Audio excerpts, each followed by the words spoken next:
ہندوستان آپ کا ازل کا دشمن ہے، میری یہ بات یاد رکھیے گا۔ یہ امن کی آشا یہ فضول بکواس ہے، اس پر اعتبار نہ کیجیے گا۔ اگر ہندوستان نے دوست بننا ہوتا تو وہ کشمیر میں 7 لاکھ فوج نہ اتارتا اور میری ہزاروں کشمیری بہنوں کے سر سے دوپٹہ نہ کھینچتا۔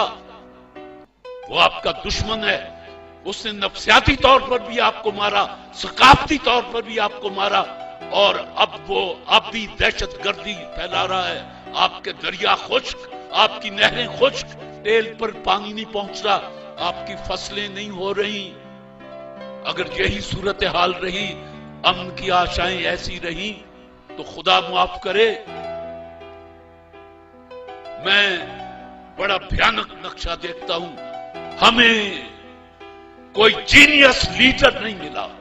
آج لوگ 2 سڑکیں بنا کے، 4 پل بنا کے، 2 تالاب بنا کے، اور بڑے فخر سے اخبارات میں تصویریں چھپواتے ہیں اور بڑے بڑے بیانات دیتے ہیں۔ میں آپ سے گواہی سے پوچھتا ہوں کہ میرے رسول صلی اللہ علیہ وآلہ وسلم نے مدینہ میں، مکہ میں کتنے پل بنائے تھے، کتنی سڑکیں بنائی تھی؟ کوئی پل نہیں بنایا، کوئی سڑک نہیں بنائی۔ کیا بنایا؟ قوم بنائی۔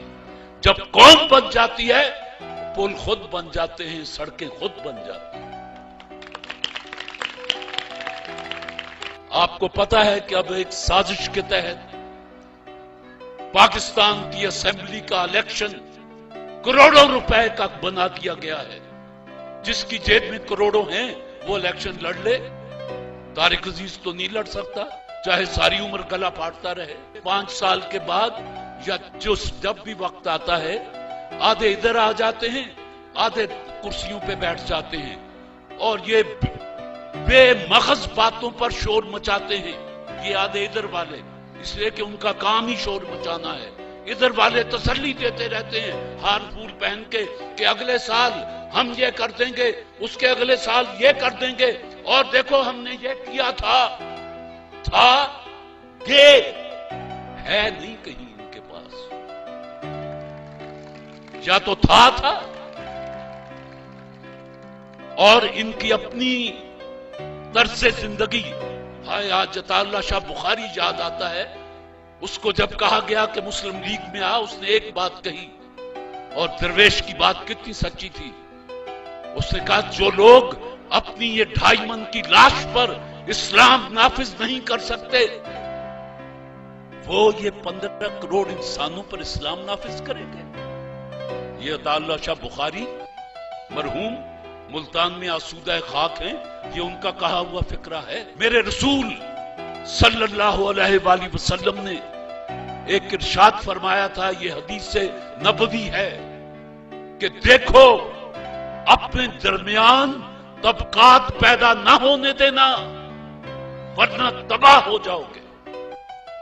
ہم نے لیاقت صاحب اپنے درمیان طبقات پیدا کر لیے، دولت کے اعتبار سے بھی۔ ایک طبقہ جو خط غربت سے نیچے چلا گیا، دوسرا طبقہ جن کو پتہ ہی نہیں ان کے پاس کتنا ہے۔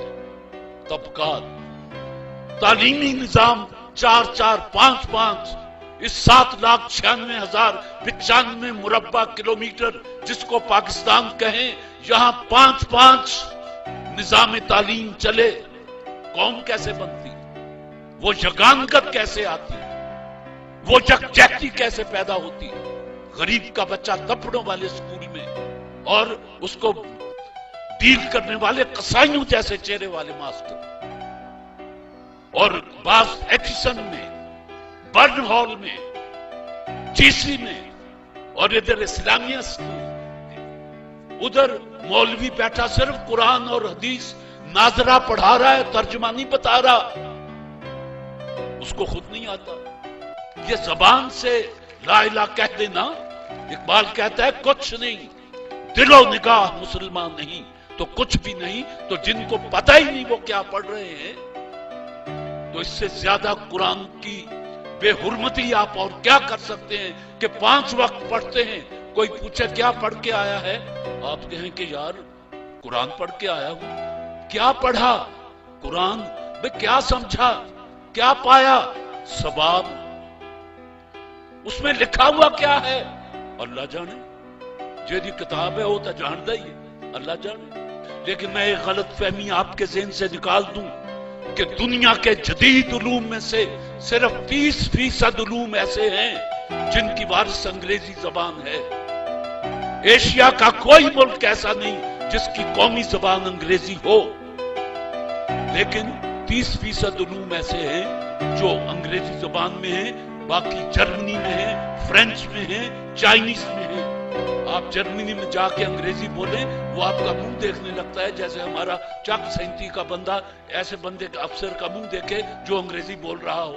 وہ ایم کر کے دیکھتا ہے کہ بول رہے ہیں. پتہ چلا کہ ابتدائی تعلیم بچے کو اس کی مادری زبان میں دی جانی چاہیے. یہ UN کا تھیسس ہے، میرا نہیں. علم مومن کی گم شدہ میراث ہے. لیکن ایک بات کہہ دوں، اپنی زبانوں کے کو چھوڑ کر دوسری زبانوں کو اختیار کرنا یہ شاید زیادہ صحت مند نظریہ نہ ہو. آپ نظریاتی قوم ہیں، آپ کے لیے کوئی سرحد نہیں ہے. جہاں آپ نے زمین پہ پیشانی رکھ دی وہی مسجد بن گئی. جہاں آپ نے لا الہ الا اللہ محمد رسول اللہ کہہ دیا. وہ دنیا ایک بچی نے کہا تھا کہ پہلا مسلمان کون تھا؟ پاکستان اس دن ہی بن گیا تھا جس دن ہندوستان میں پہلا شخص مسلمان ہوا تھا.